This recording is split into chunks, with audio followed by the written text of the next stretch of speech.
Everyone, Trevor here with some Oscar buzz, and let's talk about Studio Ghibli. So I think that we're all pretty used to the typical rollout of a film. We get trailers, and then we get promo, and then we get, big release date and announcement with the trailers and poster and everything. And it's a big build up to a release, especially for a big tentpole film. But for Studio Ghibli's new film, How Do You Live? They just ignored all of that.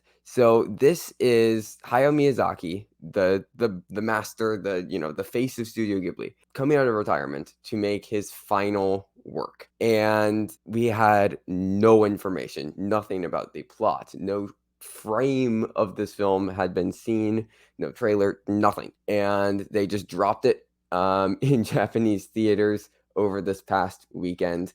And we've started to get some first reactions about it. So I'm not going to go into spoilers or anything. I'm not going to look at spoilers, but it is really, really interesting. I think Miyazaki even mentioned that he wasn't entirely sure about this release strategy, but it seems to have paid off. So let's take a look. So the first thing to look at is Ghibli's pinned tweet actually on Twitter. So for the American release, they've retitled it The Boy and the Heron, which is a weird move in my opinion. I mean, it's 2023. Are we still really going to be Americanizing titles? And I just think that How Do You Live is a significantly better title just based off of what we know about this film. It feels like it fits more, but whatever. And the other really big thing is we got confirmation that the score is going to be done by Joe Hisaishi, which, if you are unfamiliar, has done the score for basically every Ghibli film, if not all of them. I mean, Spirited Away, My Neighbor Totoro, Moving Castle. Like, I mean, it's iconic. It's iconic. He's an iconic composer.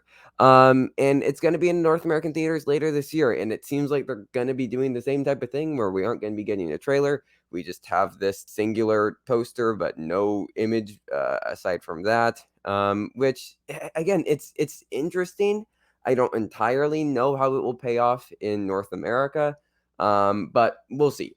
It does, though, seem like they are going to be heading to festivals. We did hear that from this Variety article that G Kids is going to be distributing it, which they take a lot of Japanese animation and distribute it in North America, and they're going to be behind it. And it seems like they are going to be sending it to North American festivals. So we'll see if it shows up at things like Toronto or Venice, Telluride. We'll see. Venice is North America, but you see it. You know what I mean. It's allegedly based off of a YA book from 1937 of the same name. It's about a boy as he goes on the journey to discover spiritual growth, poverty, and the meaning of life with the help of his uncle, whose advice is communicated to him from a journal. G-Kids has denied that the plot of the film is based off of the book. From what I have read, it seems like Miyazaki read the book and was inspired by the themes to create something original. So it doesn't seem like it's entirely based on the book, just kind of gathered inspiration and took the title, which would make the most sense. The big question is, how did this actually pay off? This weird strategy of kind of hiding the film and then surprise releasing it as like the last the last film of arguably the greatest animated filmmaker of all time. Well, it did pretty well at the Japanese box office. It picked up 11.3 million over the 3-day opening weekend, which is Studio Ghibli's second biggest opening weekend ever. That's crazy. No marketing, absolutely nothing. Just people going off of the name of Hayao Miyazaki and Studio Ghibli alone, which is really cool.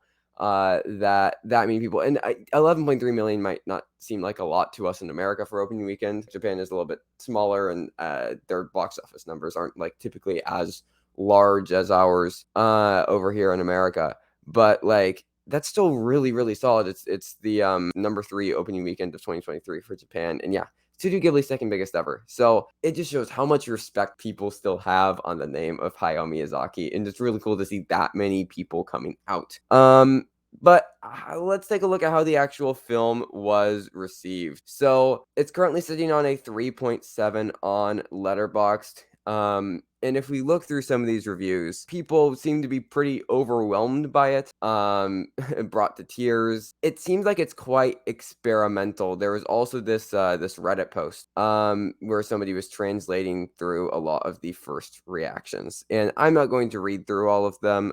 I'll leave links to both the Letterboxd and this Reddit post if you want to look through all of them yourself. It's really interesting. So I've read through all these. I'll just kind of sum them up and give general thoughts. It seems like it's very abstract and almost experimental, and very much like it's Miyazaki's magnum opus. Some people were implying that he was revisiting some of his previous films. I don't know if it's going to be explicit or if it's just going to be like thematically or maybe like brief glimpses of like memory or whatever. But he's basically made this animated film about like the meaning of life and what it means to create art. A couple people I saw were left a little bit distant from it, feeling like it was just kind of too overwhelming and too much to wrap their minds around and just a lot to process. I think one of their first reactions from that Reddit post mentioned that the film was something that you should feel and think about later, and not necessarily something that you're going to grasp on the first viewing. So, what can we take from all of this? One, I'm very, very hyped. I can proclaim that I am the biggest Ghibli fan, not off of not liking any of the films or anything. I just haven't seen that many of them. I've seen like 2 or 3. I really liked what I have seen. I have a lot of respect for Miyazaki, and I should watch more. But I just, only so much time. But I'm really, really excited. It seems very, very much like my thing. It seems like he's going in a very meta modernist direction with this, as far as, art that's exploring art and his own subconscious. And it really does feel like a perfect way to go out. I don't know how some Ghibli fans will take this because it does seem very kind of avant-garde and pushing against some previous form of Ghibli. People said it feels very much like at the core of what Ghibli is, while also doing something completely new and different than they've ever done before. So it'll be very, very interesting. Kind of that sentence in and of itself is how I felt about Asteroid City, Wes Anderson's most recent film, which I thought was one of his best, but left a lot of people very divisive, including a lot of Wes Anderson fans. So it'll be very, very interesting to see how this is received. I'm so ready for this, just like magnum opus of a mind bendy, like euphoric reflection on art that Miyazaki has chosen to go out on. It seems like it's going to be really, really special. I think that critics are going to eat this up. I think that we could be looking at like a 90 plus on Metacritic, if I'm being completely honest. And we can talk about Oscars briefly because, that is what we do on this channel. Animated feature is happening. I don't think it's winning just because of how much momentum Spider-Verse has, at least in America, especially with this release strategy. Like, it worked decently well in Japan. We'll see how it works in North America. We'll see what the buzz it's able to build out of festivals is. We'll see if they do actually decide to promote it or not. I'm not entirely sure what's going on there, but like, will they campaign it for Oscars? Like, I don't know how it's gonna work, but I feel like it at least gets a nomination. I don't feel like it can get a win though, just because of Spider. As far as other categories, I mean, I've seen some people talking about what about Miyazaki for director? Like, it would have to get like picture for that to happen, which I'm not saying is impossible, but we're already talking about the Academy nominating Spider-Verse, and like, it's already a stretch to say like, okay, is the Academy actually going to nominate an animated film for Best Picture, which they haven't done since Toy Story 3 in 2010? Are we really going to say they're going to nominate 2, and are they going to switch over to this since like Spider-Verse already has so much momentum? I don't know. I mean, there's adapted screenplay as well, but it doesn't really feel like a righty type movie. This film, it feels very like impressionist, which you typically don't see for writing. And again, that's another thing for Spider-Verse is already there in adapted screenplay. If this is even adapted screenplay, we'll see how much it is actually adapted from the YA book. So we'll see. One thing that I do really think could happen though is score for Joe Hisaishi.